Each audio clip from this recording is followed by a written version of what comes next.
Good day, people. Today we're going to start with the most important financial statement, according to me, of all the financial statements which we are going to deal with. I think the statement of cash flow is much more important than the statement of financial position or even the statement of profit or loss. And you can ask me, but how can I say something like that? Because the statement of profit and loss is an indication of the profit that the company has made. And the statement of financial position is an indication of the wealth of the company. What is the asset liability situation of the company? So how on earth can I say that the statement of cash flow can be considered as the most important statement of them all? Well, guys, it's very easy to explain. In both the statement of profit and loss, as well as the statement of financial position, as soon as we start talking about estimates, fair value adjustments, all those kind of things that the accounting has moved into over the last number of years, then there is a matter of subjectivity that crept into our financial statements. None of us is a gypsy that can see what is going to happen in the future very clearly. So there are certain assumptions that we make. Yeah, maybe we can sell an asset, a piece of property or something like that at X amount of money. But maybe if you try to sell that and you are under a little bit of pressure, that valuation that you have placed on your property is not always necessarily equal to the amount you're going to realize when you're going to sell that.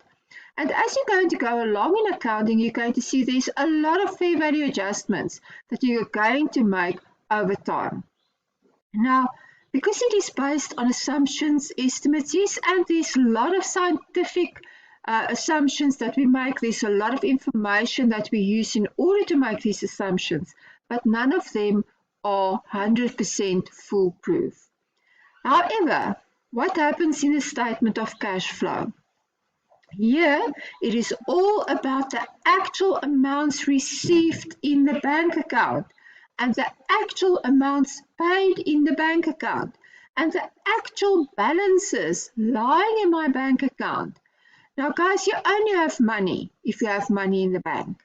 I can have 15 houses and 20 cars, and if none of that is fully paid for, it is not my possession. It's not my asset. If I owe somebody else on a mortgage loan 95 or 98% of the value of that property, what belongs to me? What is my asset? I don't have an asset because I haven't paid for that asset as yet. That third party, that bank, whatever, if I do not make my payments on time, what is going to happen? The bank is going to repossess my house. So was it my asset? No, it wasn't. So cash flow isn't like that. I have either money in my pocket or I don't have money in my pocket. And if I do have money in my pocket, then I'm really rich. Then I can say I have money. But if I only have assets which I have to convert into cash and then probably pay away 98% of the value of that asset to a third party because that thing didn't belong to me, I have nothing. So in our statement of cash flow, we have to strip out all this fancy dancy footwork that we do for accounting purposes.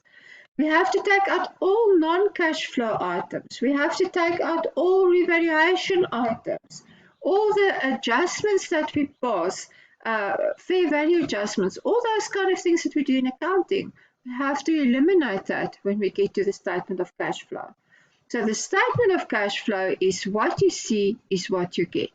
That is actual movement of cash. And that is why I consider that as the most reliable statement of them all.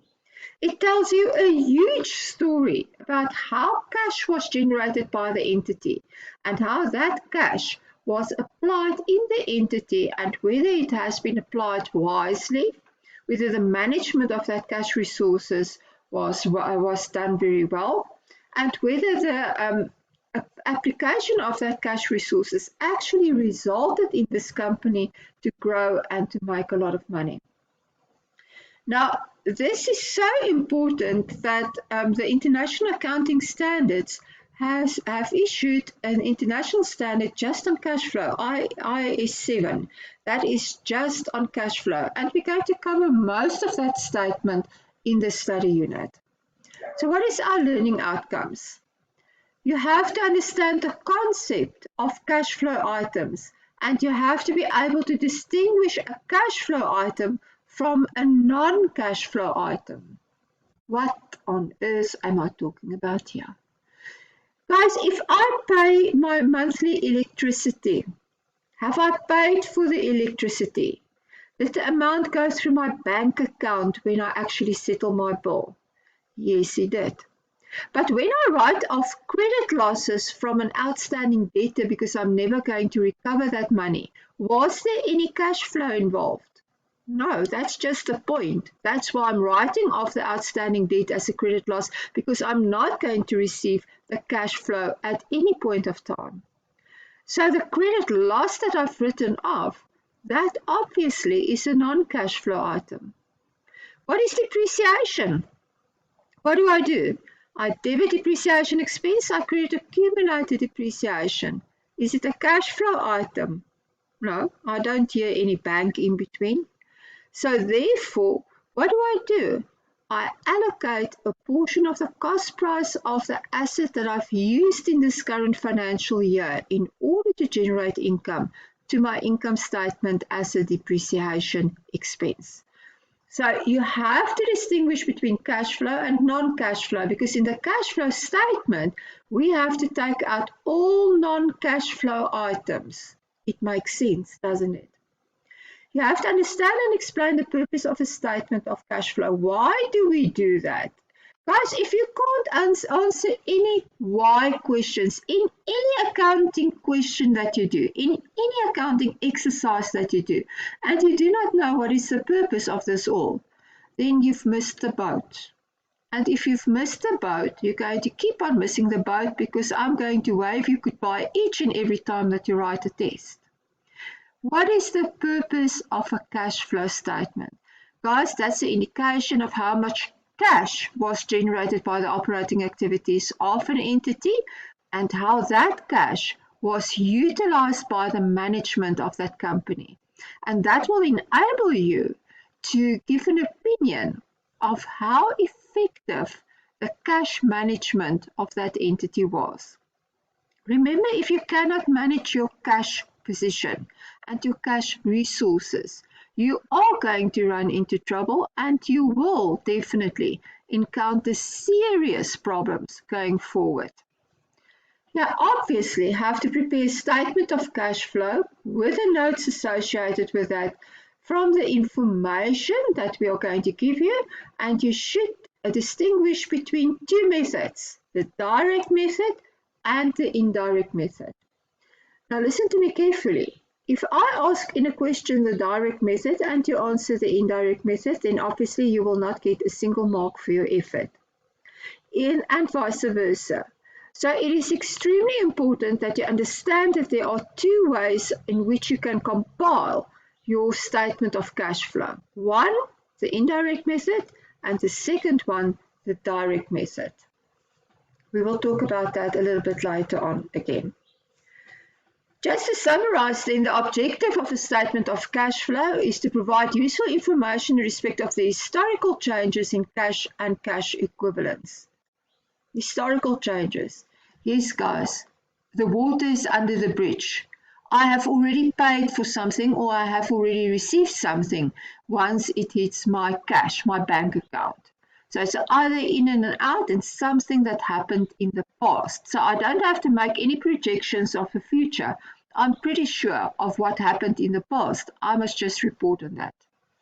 And then we enable the users to formulate an opinion and make a better estimate of the cash performance, and more importantly, the cash management of an entity. Now, if you can remember correctly, in the first semester, we've done cash and cash equivalents. And IAS 7 is a statement that actually defines what you have to include in cash and cash equivalents. Now, that obviously will be cash on hand or bank account balances, and then all other call or demand deposits. So a call deposit is a deposit that I can call up, like the name indicates, at any given point in time. And once I inform the bank I want my money, then the bank has to release my money.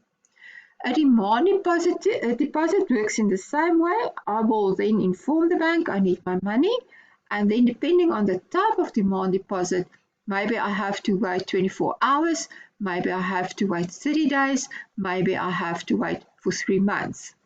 But included in cash and cash equivalents are all highly liquid short-term investments. What does that mean?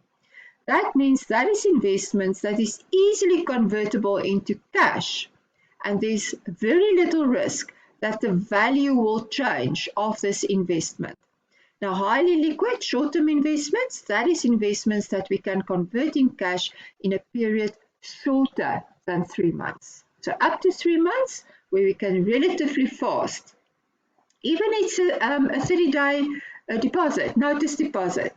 I have to give 30 days notice that I want to withdraw. That is a fairly shorter than 3 months, so therefore it will form part of cash and cash equivalents.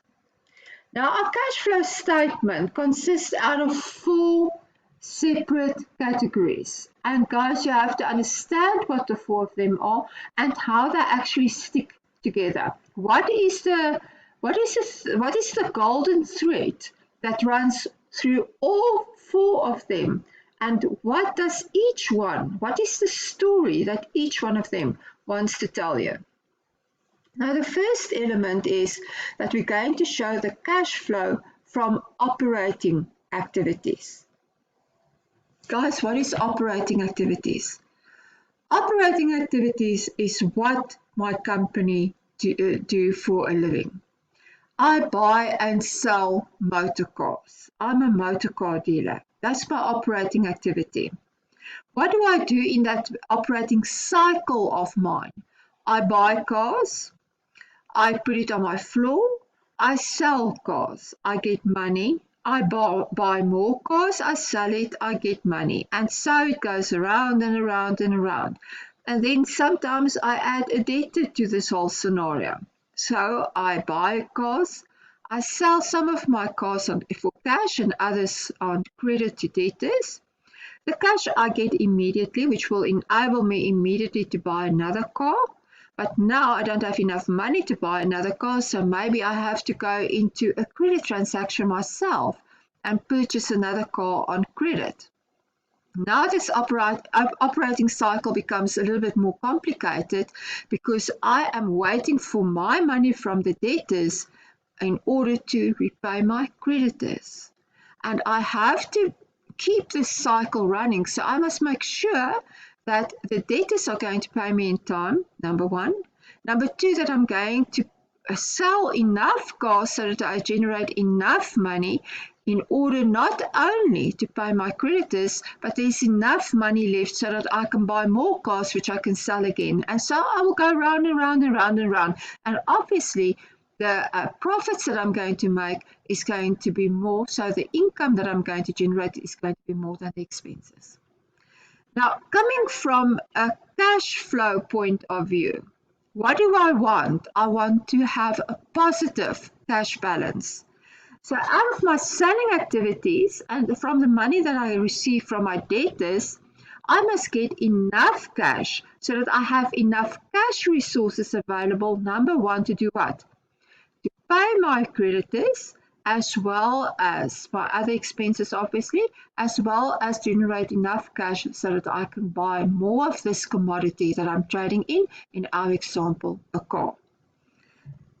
Now, if you think about the income statement, what is the income statement? What is the income statement all about? That is all about income less expenses equals profits. Now, what is the difference between that and cash generated from operating activities? Well, guys, we have seen that in our income statement, we are making use of something that we call the accrual principle. What does the accrual principle states? It says, I recognize income when it's earned. I recognize the expenses when it is incurred. So therefore, there's nothing about cash received or cash paid in that definition.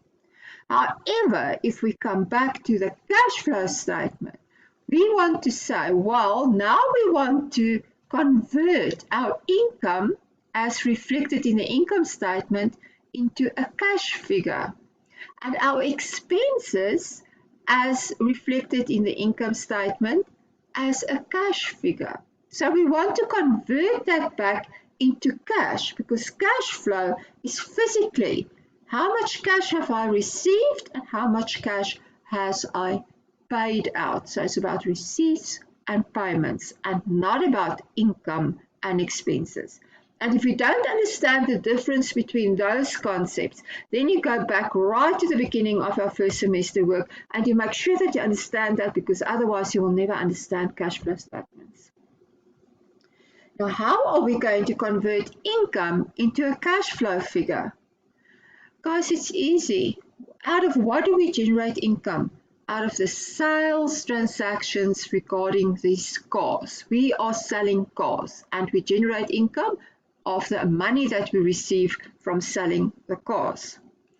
Now, once we have introduced debtors into our operating cycle, what happens now? Well, if I had an outstanding debtor in the beginning of the year, which I haven't paid at that stage, and I have outstanding debtors at the end of the period, what is my income for the period? Does that have something to do with the debtor outstanding in the beginning of the year? No, it doesn't. Why not? Because that sales transaction was recorded in the previous financial period. But now, and what about our income that we're going to generate or recognize in our income statement for this period? That will be our physical sales in the current financial year. But at year end, there are still some debtors who haven't settled their bills. So therefore, have I received the full sales figure for the year? No, I haven't. So if I want to convert sales into a cash figure, what do I have to do? I have to take my sales as per the income statement. I have to add to it my outstanding debtors as at the beginning of the year, because hopefully they've paid me now in this year. And what do I have to deduct? I have to deduct my outstanding debtors at the end of the year because they haven't paid me as yet. And voila, I've converted my sales figure into a cash receipts figure. What about expenses?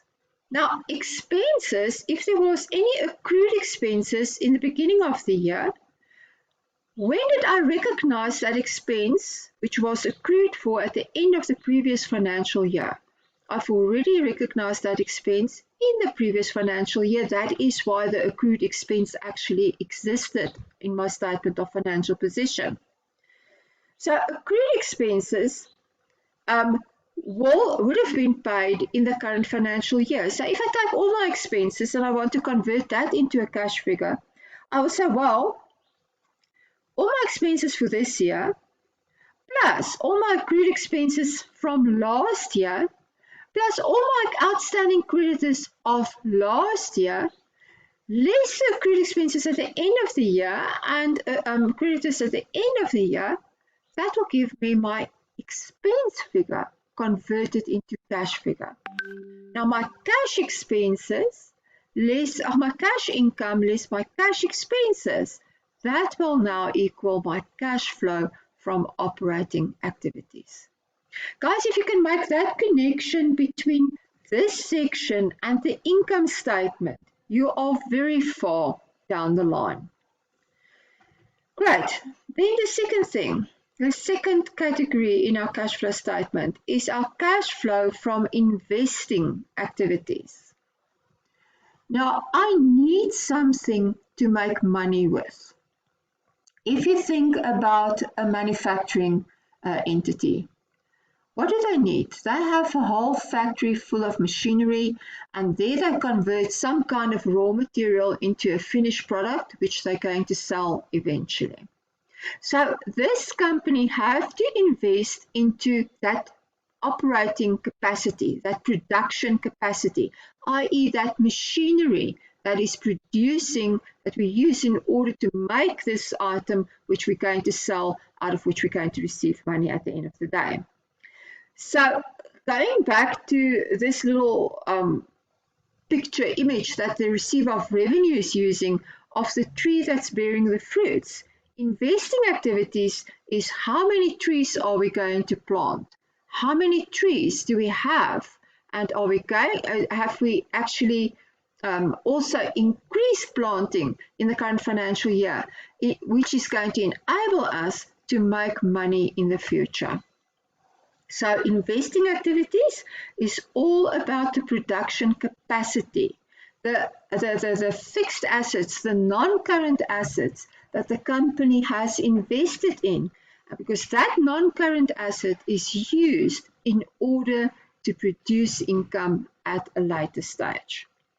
So I want to see how much money was either invested in this production capacity, because if I do not increase my production capacity, what's going to happen, guys?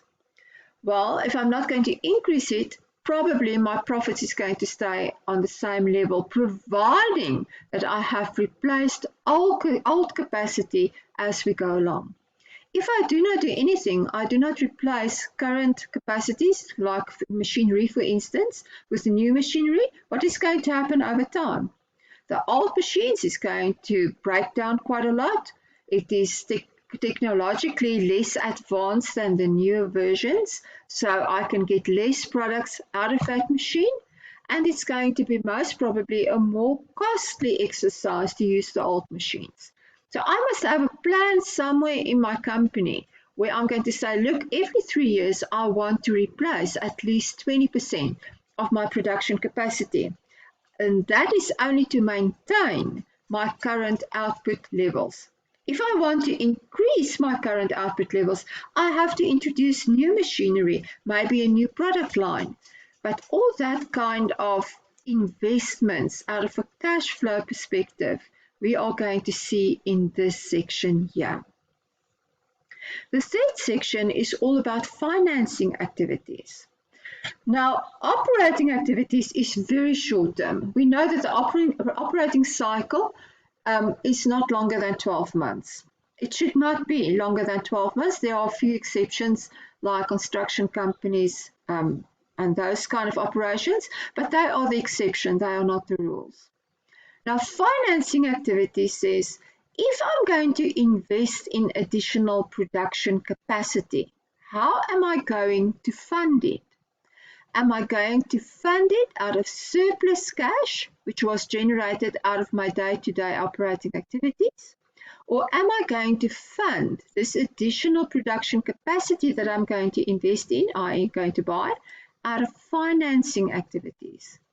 Now, financing activities can entail any type of loan, long-term, short-term loan that we have received, any type of shares that we've issued, debentures that we've issued, redeemable preference shares that we've issued, any other preference share capital or ordinary share capital that we've issued, that is all financing activities.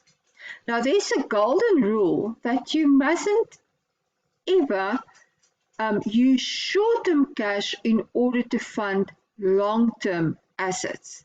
You must try to match the financing of long-term assets with long-term capital. Obviously, if my operating activities are so successful that I generate a lot of surplus cash, which I'm not going to use or need in order to plow back into my operating cycle to make sure that that circle can keep on running very healthy. Well, if there is some excess surplus cash then I can use some of that cash and invest it in further production capacity. But overall, if I'm going, let's take an example. Let's say I'm a mining company and I'm going to sink a new shaft. There is under the sun not a chance that I can actually fund that new shaft out of surplus cash from operating activities. It is hugely capital intensive, so it's costing a huge amount of money. So probably if I want to do that, I will have to go for debenture financing, or maybe issue some share capital, additional shares into the marketplace in order to invest something like that new mining shaft I want to sink. What is the estimated lifetime of the mining shaft? Well, it all depends on the lifetime of the ore that I want to extract.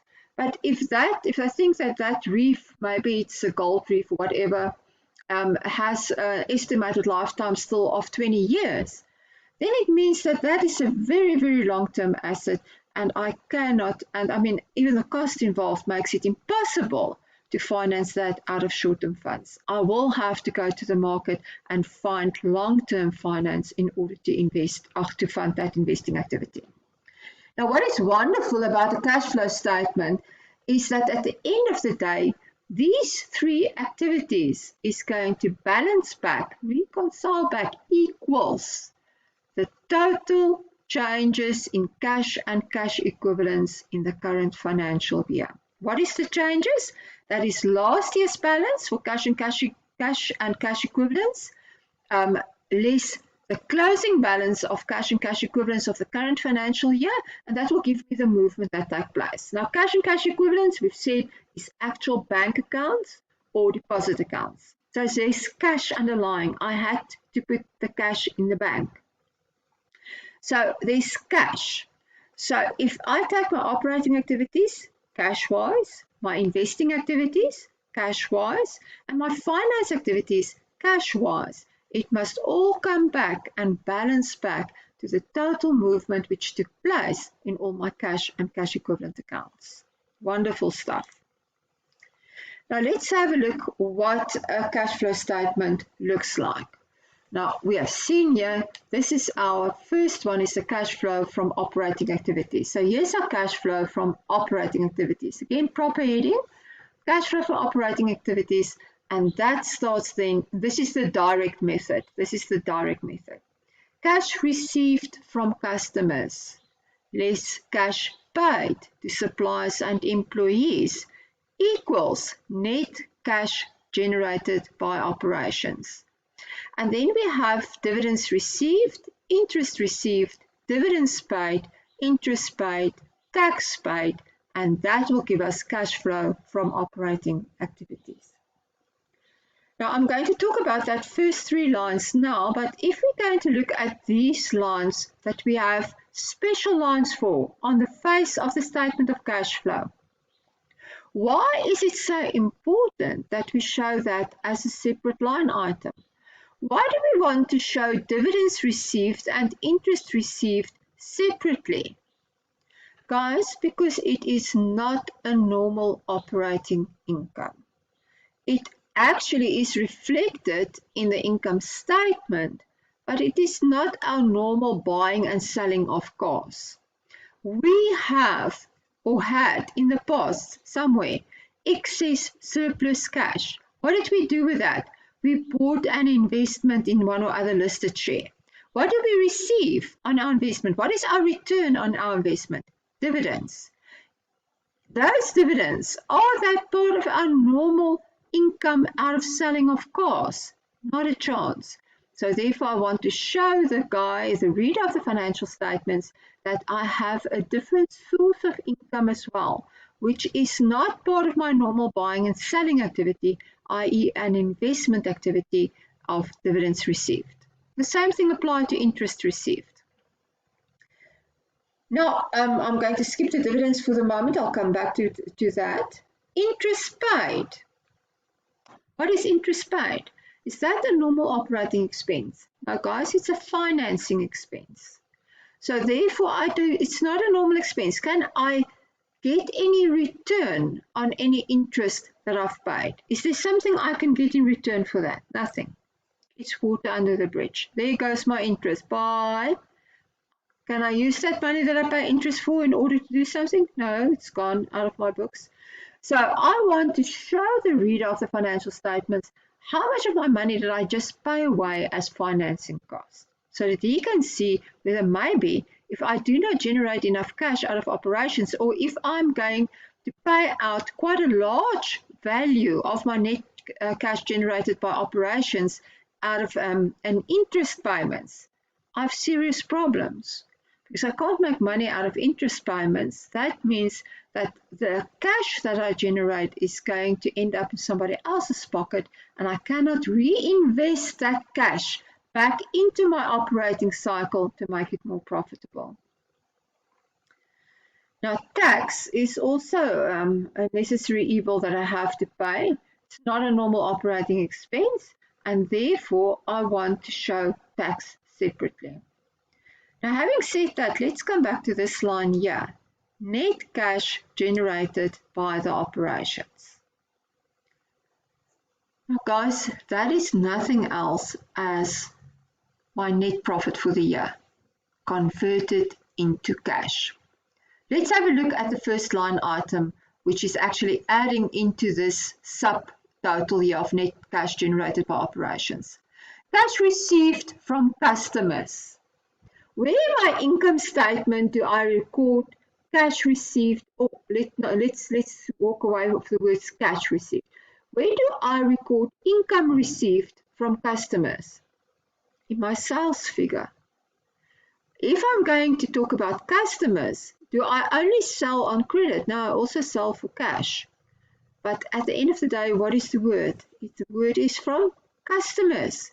So I'm either going to wait a little bit for my money from my customer if I've sold on credit to him, or I'm going to get my money immediately after I've sold to him if it was a cash transaction.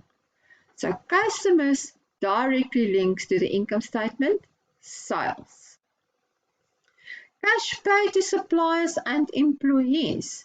Now that actually refers to all my other expenses. Now income in the income statement less expenses in the income statement equal net profit in the income statement. So therefore this third line item here, net cash generated by operations, is the cash converted net profit. Net profit before or net profit after tax. Guys, it must be net profit before tax because the tax is showed here as a separate line item underneath that item there. Tax paid. So, in a perfect world where I have accounted for my accounting transactions on a cash basis, i.e. I did not adopt the accrual basis, my net profit before tax for the year would have been equal to my net cash generated by the operations. My income would have been income received in cash. My expenses would have been expenses paid in cash. So income less expenses equals net cash generated by operations. Now, because we have adopted the accrual way of accounting, it means that there is going to be a difference between my net profit before tax and my net cash generated by operations. And once we've recognized that fact, we said, well, then we want to write a reconciliation note to the user of the financial statement where I'm going to explain to him in the note why there is a difference between net cash generated by operations and net profit before tax. So park that idea a little bit. I'm going to talk about that in a little while again. My next one is cash flow from investing activities. Now there we said it's all about the trees that we have to invest in, that's going to bear the fruit from which we're going to receive our income somewhere in the future. So here we have increase in investments, listed investments, unlisted investments. What am I going to receive out of that? Dividend income as well as interest income. I have purchased here some property. Now what is important in this investment activities is that I have to show the, I'm going to change this, the reader of the financial statements. If I did invest in some other production capacity, was it for replacement purposes or was it for expansion purposes? Because why is that important? Guys, if I just replace, it's good. But is my business going to grow if I only replace current capacity? No. But if I'm going to buy additional production capacity, I'm going to expand. And if I expand, is there a possibility of growth then? Yes, for sure. So any cash outflows for the purchase of any non-current asset for the purposes of expansion or for replacement, that must be shown separately. And then obviously if I've sold any of my non-current assets, the proceeds from the sale of machinery, that needs to be shown. Proceeds. Now where do we have the proceeds of a non-current asset sold? In the asset disposal account. So now suddenly the asset disposal account can become very important for cash flow statement purposes and to get to the bank figure, because remember, cash flow is all about the bank figure. And if you have understood incomplete records, we apply lock, stock and barrel for accounting or for cash flow purposes. The line item that we after in each and every account is the one that we call bank, because that is going to hit the income statement. Now, if we're going to show the proceeds from the sale of a non-current assets here as a cash inflow, what is then the profit or loss on the sale of a non-current asset? Guys, that we show in the income statement. Now, where's the income statement? Here's the income statement. Now, that profit or loss that we have that we've made on the sale of an asset, is that a cash flow item? No. What is the cash flow? The cash flow is the proceeds. The non-cash, the profit or loss is the result, what the difference is between the carrying value of the asset sold and the amount that we've received. So that non-cash flow item, profit on the sale of an asset, needs to be taken out of this net cash generated by operations figure because it does not represent cash. The same thing applies to depreciation.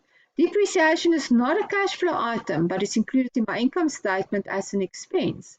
So that needs to be removed out of that figure there because it does not represent a cash flow item.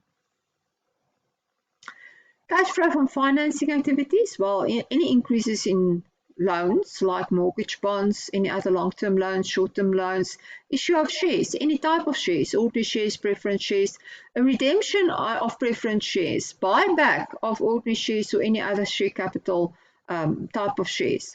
That will all come under financing activities. And then our movement in cash and cash equivalents, that will be our cash equivalents account balances as at the beginning of the period, less those balances at the end of the period. Yeah, I'm back at that first one that we said, this one, net cash generated by operations. Cash flow from operating activities. That we said there are two methods, the direct method and the indirect method. And I've said that this was the direct method. Now, with the direct method, I have to write a reconciliation note where I explain the differences between net cash generated by operations and net profit before tax. Now, that note that I'm going to write when I'm doing the direct method, that note is going to replace this first two line items if I'm going to apply the indirect method. I'm going to show you a little bit better in a little while. We've spoken about the investing activities. Very important, we have to distinguish between the maintenance or replacement, that's the other word, or increase of the capacity, i.e. expansion. Finance activities, raising of new borrowings, repayments of existing borrowings, and issuing and redemption of capital. Specific aspects. Interest and dividends paid and received are disclosed separately on the face of the statement. We've seen that, I've spoken about that. Tax paid is normally shown as cash flows relating to operating activities. I've showed you where that is going to appear. cash flow effect of VAT is under cash generated from operating activities. Where will that be, the cash flow effect? That will be under the movement in my VAT control account, and the VAT control account is usually part of trade and other payables. Information relating to investing and finance activities is reflected at gross rather than net amounts. That is important, and that goes for everything. What he wants to tell you there is, if I have bought, let's take a trading transaction. I had an existing asset and I've traded it in for a new asset. When I bought a new asset with this whole trading transaction, I only had to settle the difference between the cost price of the new asset and the trading value of the old asset. That was the cash flow that took place out of my books.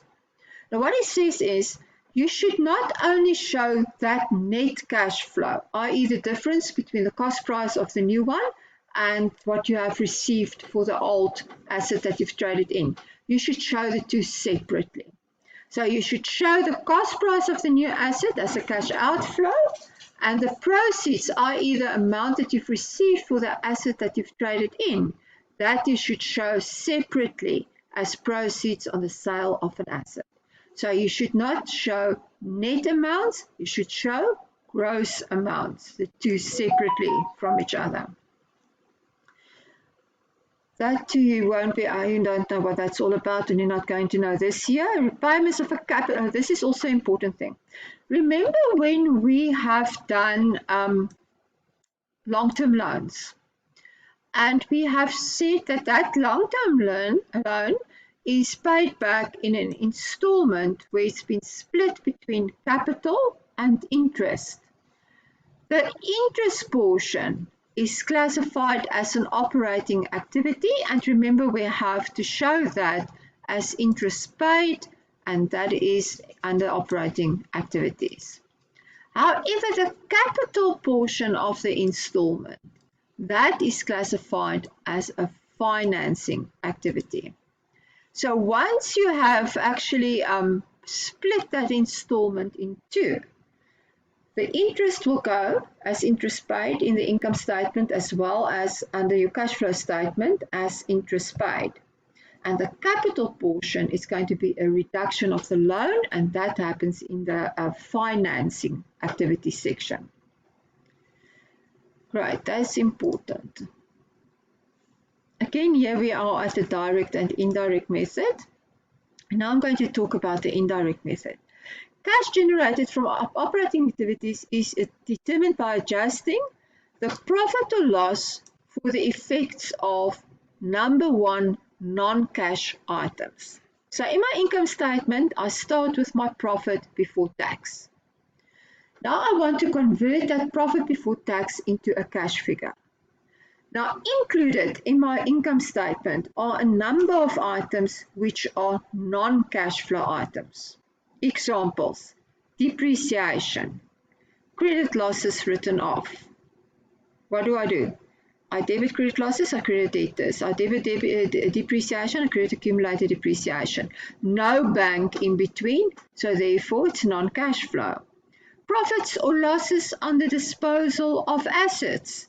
That is non-cash flow. Where is the cash flow? The proceeds on the sale of the asset. That is the cash flow, not the profit or the loss. So all those items included in my profit before tax figure needs to be taken out.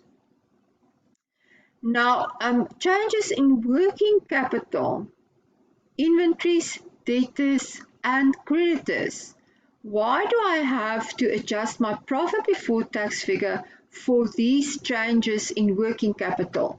I've mentioned the debtors as an example and the creditors as an example. Now debtors, what is working capital, guys? It's inventory, debtors, and not only debtors, trade and other receivables, the whole caboodle of them. And creditors, trade and other payables, the whole caboodle of them. Now, that will include then prepaid expenses, accrued expenses, and all that kind of rubbish. Why do I have to adjust my profit before tax figure for those items? Guys, because that is representative of the accrual principle. What do I do if I still owe somebody money at year end? I create a creditor. Cash flow hasn't taken place. What do I do with that expense, which I still owe at year end? I've already put it through in my income statement. Have I paid for that expense as yet? No, I haven't. So therefore, if I want to convert my profit before tax figure into a cash figure, I have to take out all expenses that hasn't been paid as yet. And simultaneously, those expenses which I've paid this year that actually belong to a previous financial period, that expense would not have been shown in my profit or loss account, but it went through my bank account in this period. It affected my cash and cash equivalents figure for the current financial period. Therefore, I have to adjust my profit before tax for those kind of movements so that I can actually counter the impact of the accrual principle on my statements. And then all other items for which cash effects are investing or financing cash flows. And then what I haven't actually told you here is also all other items that are shown separately on the face of the cash flow statement. What are they? Dividends received. That is included in profit before tax, but we show that under this line of net cash generated by operations. So it's a separately disclosable item.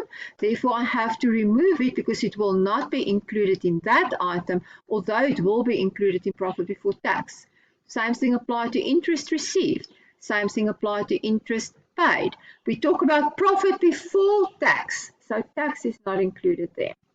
What about dividends? I skipped dividends a little while ago and I forgot to come back to it. Dividends paid. Is dividends something which you have paid or declared? Does that appear in the income statement?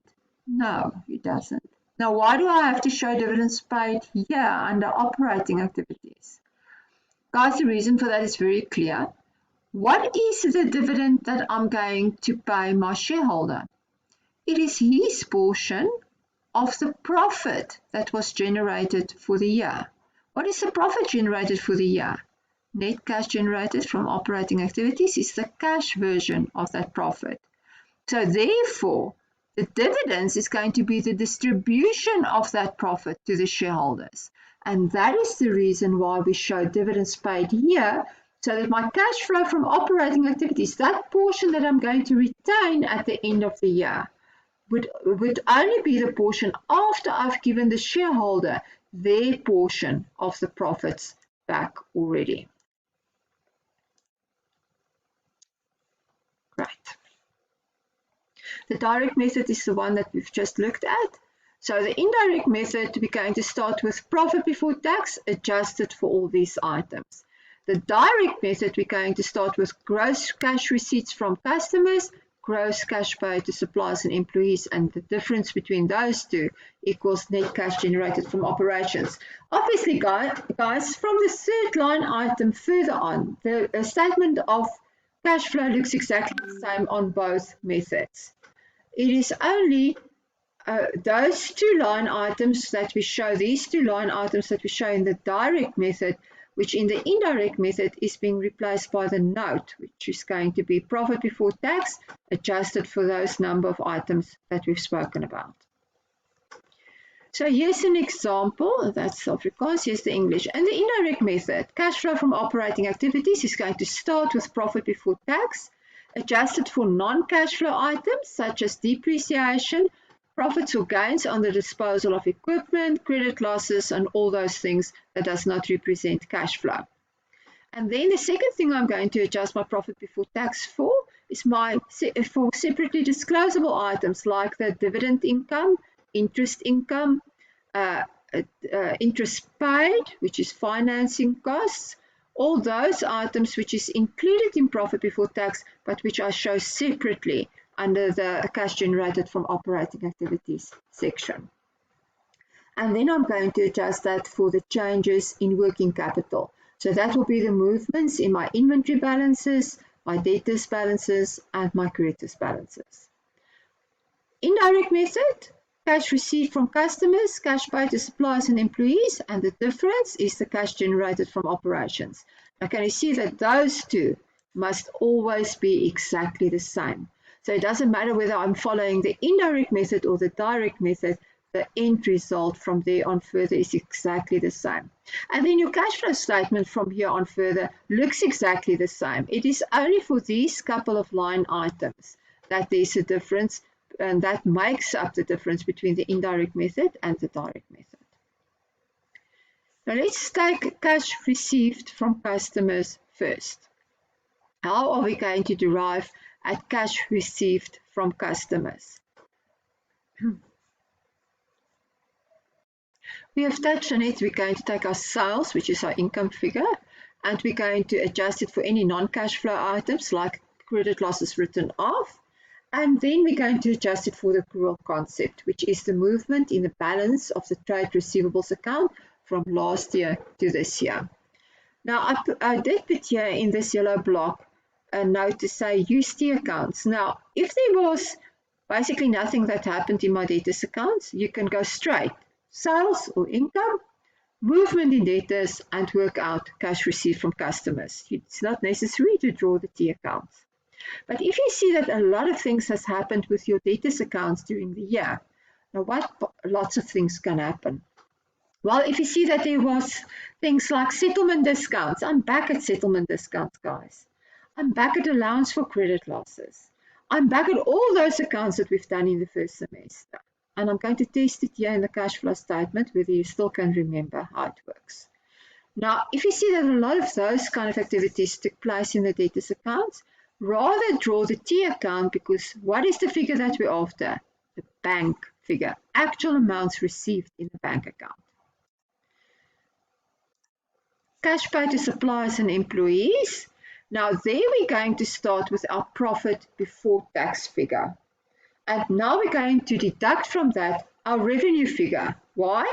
Because that is cash received, and we've already used it when we actually looked at income from customers. So profit before tax includes revenue, i.e. sales. So we're going to take the sales figure out of that profit before tax figure. We're going to take away all the non-cash flow items. We're going to take away all the items that we are going to show separately, like dividends and interest. And then that is going to give us all the other expenses that was actually in the income statement. And the last step is to adjust those expenses for the accrual concept. And there we're going to look at the changes in inventory balances and the changes in trade and other creditors balances. Spoken about that. Spoken about that. Here's our reconciliation note. Remember, we've said that our cash flow from operating activities, cash generated from operations, that line item there, that is income, that is expenses. The only difference is it's now cash and cash and cash. And the reader wants to see why there was a difference between my net profit before tax and my cash generated from operations, because it's also income and expenses. Why is it then different from profit before tax? Because what is profit before tax? Income and expenses. Now you're going to start then with your net profit before tax. Reconciliation of two line items. What do I want to reconcile with what? I want to reconcile net profit before tax with cash generated from operations. So what happened in between? Why those two figures are not the same, that there's a difference. So I'm going to adjust my profit before tax for non-cash items, for separately disclosable items, and for working capital changes.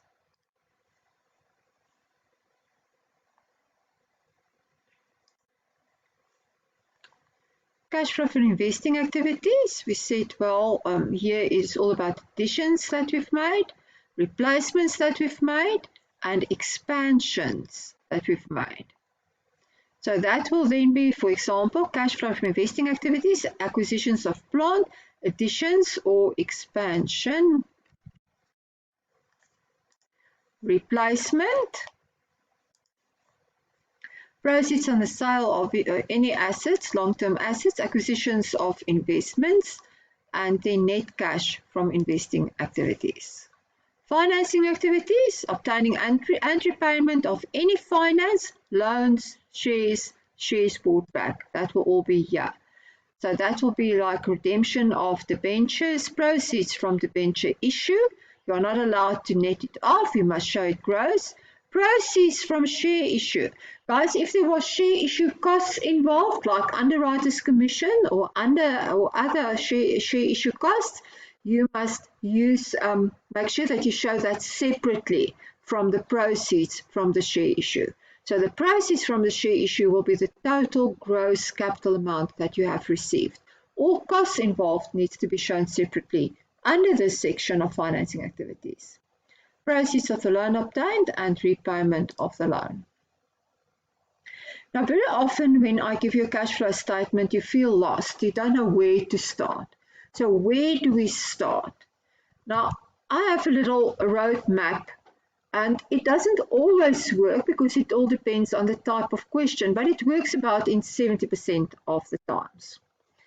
Step 1, I say reconstruct all your PPE accounts, and that means that you actually have to draw the T accounts. T, and you get a lot of marks for your calculations. So what am I going to derive from those T accounts? Number 1, purchases of new assets, and all you have to do is to split the purchase into replacement or expansion. Disposal of assets. Now, what am I interested there? I'm interested there in the proceeds on the disposal. So I want to have the proceeds on the sale of the assets. Simultaneously, it's not only about the proceeds, because where do we do that? In the asset disposal account. But in the asset disposal account, we also calculate the profits or the losses on the sale of the assets. Now, those profits and losses are non-cash flow items which I need to adjust my profit before tax figure with. So I'm also after the profit or loss with the disposal. And then obviously I'm after depreciation, because depreciation is also a non-cash flow item which I have to adjust my profit before tax with. So guys, usually by reconstructing, obviously if nothing happens in the PPE accounts, you're not going to make a huge effort. But if there was quite a lot of things that happened in the PPE accounts, reconstruct all of them, because you are going to get all this information out of those accounts. And as you go along and calculate, each time that you have a figure, you can go and park it on the face of a statement of cash flow. The second thing that you should work out is cash received from customers. Now here again, depending on how many transactions happened in your debtors accounts, then you draw the T account. If there was nothing really that happened in there, you can take sales and take the movement in your debtors, trade and other receivables balances from last year to this year, and that would be your cash received from customers. Cash paid to suppliers and employees. Now here it's all about my profit before tax, which I'm going to adjust, take out all revenue figures, take out all separately disclosable items, non-cash flow items, and then I'm going to get an expenses figure in my income statement. And what am I going to do with that? I'm going to adjust that for the accrual concept, i.e. movement in inventory and trade creditors. Then we're going to do other payments. Now we have to show taxation paid, not our expense in the income statement. The bank, how much did we pay for tax in this year? Now here, our provisional tax payments obviously is going to feature in. So, and dividends paid. I don't want to know what is my outstanding shareholders for dividends at the end of the year. How much must I still pay them and how much not? I want to know how much did I pay them during the course of the financial year in cash. Capitalization issue, is that a cash flow item? Not in your life. So capitalization issues is not cash flow. Then I'm going to do my reconciliation note, and then I will do my profit of cash flow, statement of cash flow.